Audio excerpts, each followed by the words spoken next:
Welcome back, my friends. Apologies for the lengthy gap between episodes.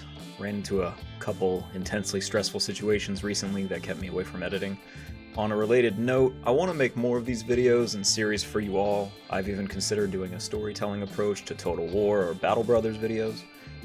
Only if you have a disposable income, please consider supporting the time it takes to make these. The more financial investment I receive, the more time I can commit to video creation and training myself as a narrator and storyteller. If you'd like to contribute, please visit the video description. With that panhandle out of the way, let's get back to our story. We return to Harriet's humble origins early on the morning of April-May the 2nd. The colony's objective continues to be the installation of a watermill.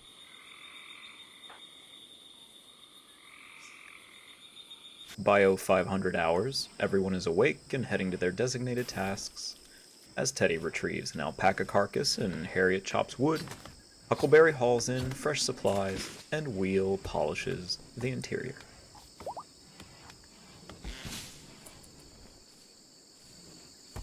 At 0800 hours, a transport pod crashes, revealing 61-year-old Javier Beltran. He's an unaffiliated underground jogger. He's capable of all tasks. He's quite the skilled individual, namely in construction, mining, and animals. He also has a clean bill of health, aside from his current wounds. Except for his age, he's a perfect candidate for the colony. His construction skill, in particular, is needed since the other two builders are slowly training their skills to adequately produce the watermill. With his recruitment, that task could be expedited. Harriet rescues him from the wilderness, and ultimately, from his wounds.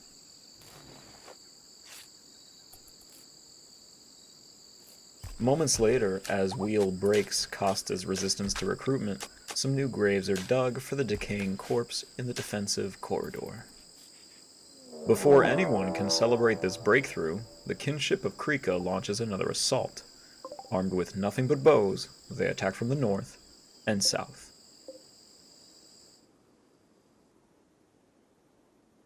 The colonists barricade themselves inside and await violence.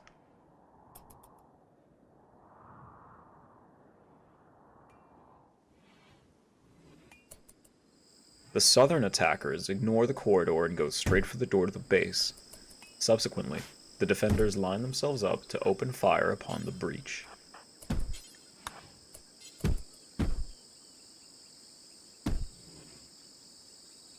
Unfortunately, a poorly aimed shot whips Hypergig into a frenzy, and he charges through the line of fire at the enemies. As a result, Harriet's group charges forward to back up their horned guardian. Meanwhile, the third of the southern attackers tries to flank through the traps and, though nimble, finally eats one halfway through.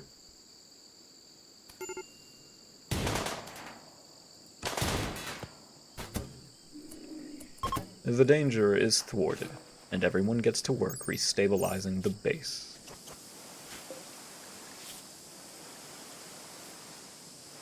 By 0700 hours of the following morning, the maintenance from the previous day's raid is finished, but not before Randy throws a mad capybara into the mix. The colonists line up outside and lay down the law on the furry trespasser.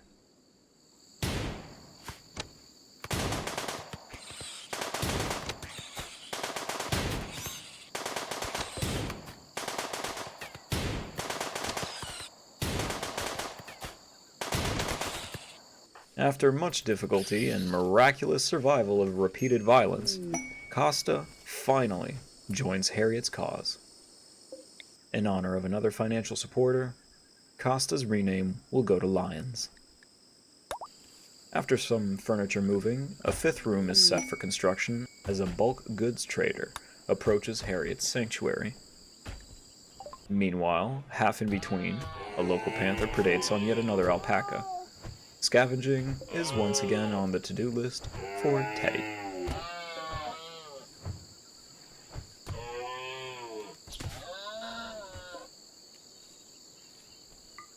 Minutes later, as the new bedroom is completed, Wheel barters with the Carabineers. He sells all the excess leather and some miscellaneous items for a healthy profit.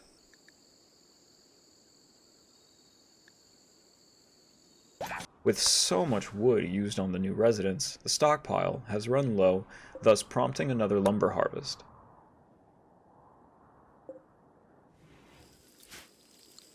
As the lumberjacks get underway, Wheel gains the inspiration to tame. After considering many candidates, he settles for an elephant, as they are dangerous, difficult to tame under normal circumstances, can be trained to haul, and are very strong fighters. Their downside is in their appetite, but in a dense jungle there should be no shortage of vegetation. Once again, we dedicate this rename to a contributor. This time on the list we will represent Whacked Mackie. Thank you for the many months of support.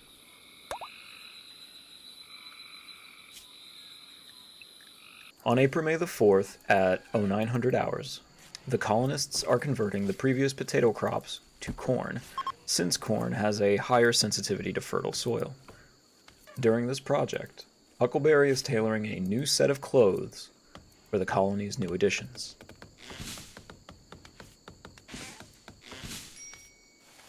As darkness creeps in that night, after a long day of tree cutting and daily colony function, the dining room is extended to accommodate the growing team.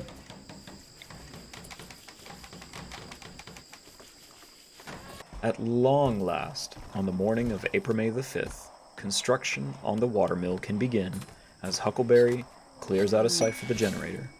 The Empire of God also sends a royal tribute collector to inspect Harriet's progress.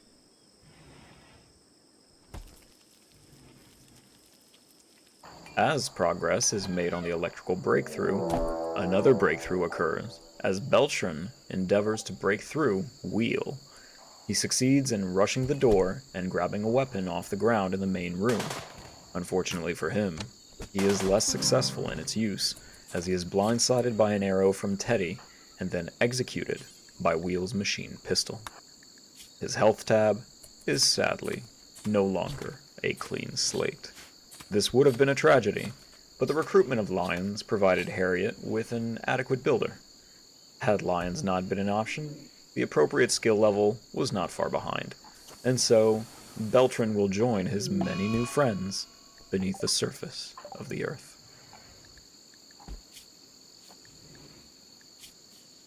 Just before midnight, the Empire of God vacates the premises as Harriet and her companions rest.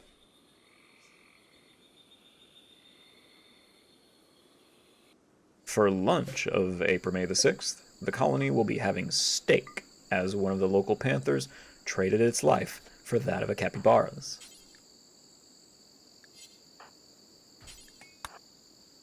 It isn't until the 7th of April May that the generator is complete. After many episodes and obstacles, electricity is finally, at long last, implemented at Ark's Banning Salon for Pixie's dynasty.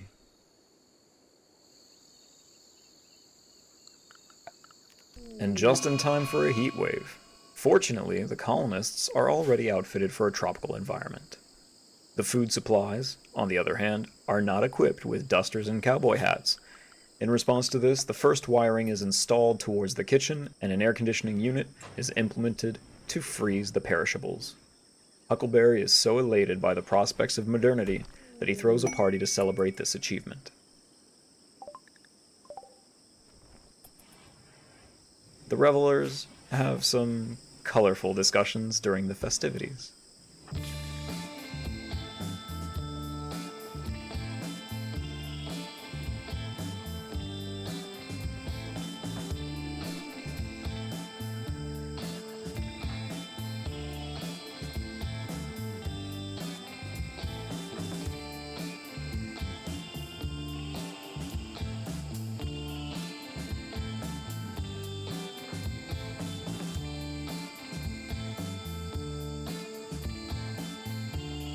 "1100 hours rolls around, and it's back to work.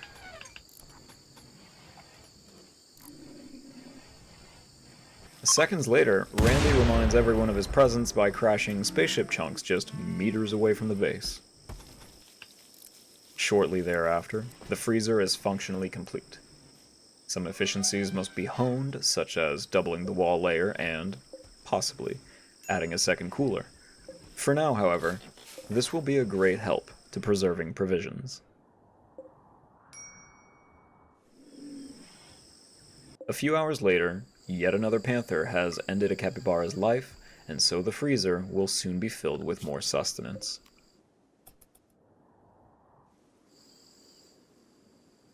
By nightfall, the wood siphoning torches are replaced with effortless lamps, and Harriet can fully embrace the fruits of their labor with frozen preserved food and electric lighting.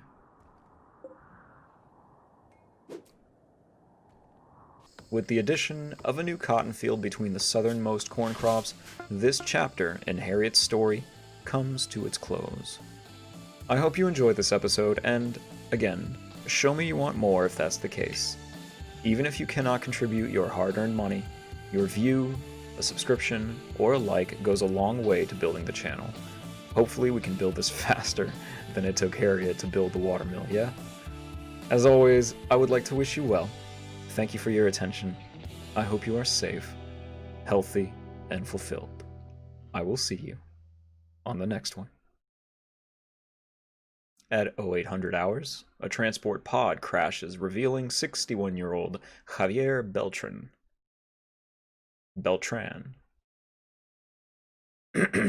Whatever.